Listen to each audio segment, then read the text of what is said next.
ফুলের সাজ, পাখির গান এবং ফুলের বাগানে উড়ন্ত প্রজাপতি সবকিছু মিলিয়ে ঋতুরাজ বসন্ত যেন এক নতুন জীবনের আহ্বান। প্রাকৃতিক সৌন্দর্য আর ভালোবাসার উষ্ণতায় উৎসব মুখর চারিদিক। সাপ্তাহিক ছুটি ও বসন্তের আবহে শিশু, তরুণ এবং সব বয়সের মানুষদের পদচারণায় ভরে ওঠে বইমেলা প্রাঙ্গণ। নতুন বই নিয়ে শিশুদের কৌতূহল, চিত্রাঙ্গন আবৃত্তি প্রতিযোগিতা সহ নানা আয়োজনে উচ্ছ্বসিত ছিল শিশু দর্শনার্থীরা। হলুদ ও লাল রঙের ছোঁয়ায় মেলায় সৃষ্টি হয় এক রঙিন আবহ। সাদরিনা খন্দকারের রিপোর্ট।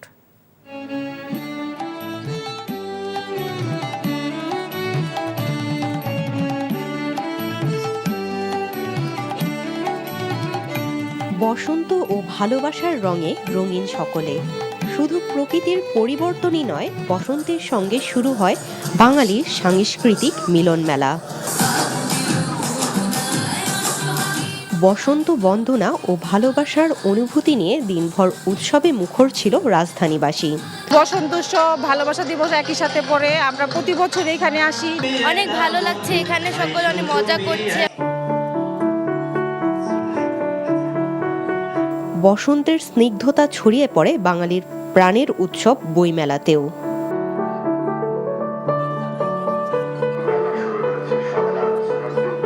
নানা রঙের বই, পছন্দের চরিত্রের গল্প এবং শিক্ষামূলক বইয়ের স্টলে ভিড় জমায় ক্ষুদে দর্শনার্থীরা। আমি বইমেলায় অনেক সুন্দর এই যে এইটা কিনেছি, ভূতের বই কিনেছি আর বানরের বই কিনেছি। আমি হলো গল্পের বই কিনবো, তারপরে হলো ছড়ার বই কিনবো। আমার সায়েন্স ফিকশন, হরর এগুলো ভালো লাগে। বসন্ত, ভালোবাসা এবং ছুটির দিন মেলা প্রাঙ্গণ পরিণত হয় উৎসবের প্রাণকেন্দ্রে। আসলাম আজকে সেজে গুজে, মানে ফ্রেন্ডকে নিয়ে আসা হলো যে একটু বইও কিনবো, পহেলা ফাল্গুন। ভালোবাসাটা সবার জন্যই হওয়া উচিত, শুধু গার্লফ্রেন্ড বয়ফ্রেন্ডের জন্য না, এবং এটা বাবা মা, বোন, ওয়াইফ, ছেলে সবার জন্যই হওয়া উচিত। এরকম হলুদ শাড়ি আর এরকম সুন্দর করে সেজে প্রত্যেক বছর আসা হয় মেলাতে।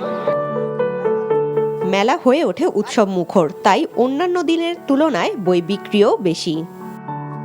পাঠকের সমাবেশ আলহামদুলিল্লাহ ভালোই দেখছি সকাল থেকে। পাঠক বা ক্রেতারা এসেছেন, তারা বই কিনতে এসেছেন, সেজন্য আমরা প্রত্যেকটি প্রকাশকই আজকে উৎফুল্ল। নতুন জীবনের আহ্বান নিয়ে আসে বসন্ত। প্রকৃতির মতো বসন্তের ছোঁয়া বইমেলায় যোগ করেছে অন্য মাত্রা। এদিকে মেলায় আজ নতুন বই এসেছে 250টি। সাদরিনা খন্দকার, NTV নিউজ, ঢাকা।